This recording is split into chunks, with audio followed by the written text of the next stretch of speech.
Non-public information is information that has not been put into the marketplace.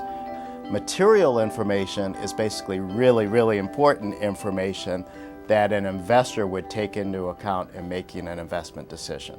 A lot of people think this is only a large corporate issue, talking about insider trading, things relating to securities law. It isn't just the job of the compliance group. All of us are the first line in compliance. This is something that affects 100% of us here at Key, and it's something that we all need to take very seriously because of the confidence and trust that our clients have put in us.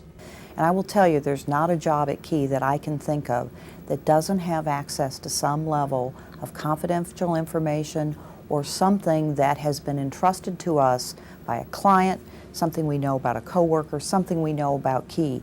We have an obligation to our clients, we have an obligation to our fellow employees, and we have an obligation to the company's shareholders to protect that information. It's a really serious area of the law. And at the same time, if we just follow our procedures, it's an area where easily liability can be avoided. Always think before you share. Think before you share. Always think before you share. Well, when we talk about non-public information, clearly we talk about any information, candidly, that is not designed or shouldn't be disseminated outside of Key. There's a lot of work that's done before the deal is public. There are negotiations, there's due diligence, and until that deal becomes publicly announced, that would be an example of material non-public information. Think about our financial information, your sales goals, the revenue goals of your units, if you have access to financial information about how our company is performing. As soon as I am able to tell that something is confidential, or that they might not even, it's not confidential, but they might just not want me to discuss with somebody else, I take it kind of as a personal challenge not to do that. And we have processes and procedures in place to make sure that the confidential information is handled appropriately. Control the information at all times. You are the gatekeeper, and you need to make sure that the information is protected. Don't divulge anything that you know that the person doesn't have a direct need to know. The way even we approach or answer questions, we have to be very careful about. Always referring back to publicly available information, not current information. Don't speculate, don't spread rumors. A good lesson in life is if you don't really know what you're talking about, you shouldn't really be talking about it anyway.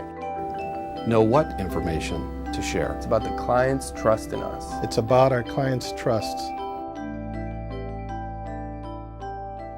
Internally, we protect the information based on a need-to-know basis. If there's no business justification, then we do not share the information. You never know who's around you. You never know who may use your private information to their advantage, and we have serious consequences for any sort of private information that gets leaked that can be traced back to us. Well, insider trading is very broad. Basically, insider trading is any time you're trading on information that is not in the public domain. In terms of tipping is really the same standard, except it's not necessarily acting on that information, but passing along that information to somebody who may or may not act on it. Plain and simple, it's a crime. And whether you're trading on insider information or also whether you're passing along insider or material non-public information, that's a crime.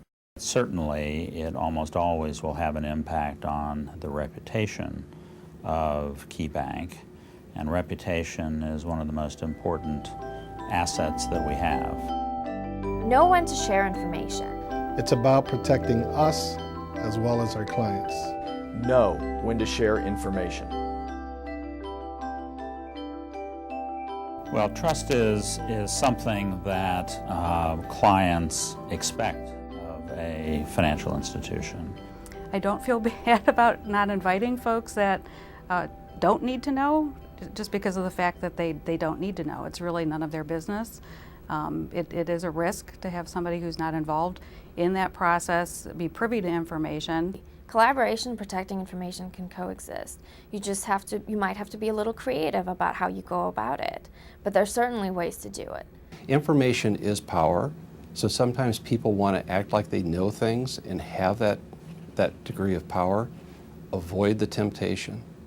You never know when a subpoena could come up and you would be asked to come in and tell who did you talk to and when did you talk to them. And you want to be in a position to look them right in the eye, look the camera directly on, and say, I did not talk to anybody with respect to this particular activity whatsoever. It is imperative that we don't get anybody involved in transactions, and we don't share information with anyone that doesn't need to be involved. The circle needs to be as tight as possible, and the nice to know is a no. The need to know is a yes. Know who to share information with. Know who to share information with. Know who to share information with. We have very strict guidelines about who has access to the data, even within our partners. Obviously, most information today is stored electronically. We need electronic barriers so that we know exactly who has access to what information and when. Usually when working with non-public information, the system that we use is using a code name. That way you can talk about it if you're on the phone. In my case, I sit in a cube, so it's open and people can overhear my conversation. But if I'm using code names, nobody knows what I'm talking about. And we are very, very careful in that we know who needs to be in the loop and who is in the loop, and we track that very closely. We want to be the best at what we do here. We want to make sure that the client is happy with the service that we're giving them. And obviously, if you're tossing out information in the trash that can lead to issues, that's not very good for the company. What seems like basic stuff, not leaving sensitive information on your desk or even in your trash can, that can make a difference. That can be very important. It's about the client's trust in us. It's about controlling the information. Always think before you share. On the trade floor, because everything is very open, so people walking by your desk might be able to see what you're working on, and just seeing your screen or hear you talk on the phone.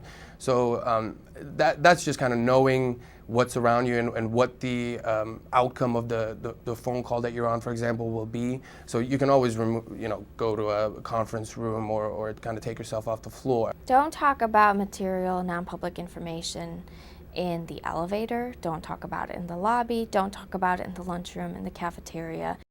If you came across something and you say, wow, this is really good information, this is going to be material. I've seen people panic before. They have information and they may go out and try to exercise options beforehand.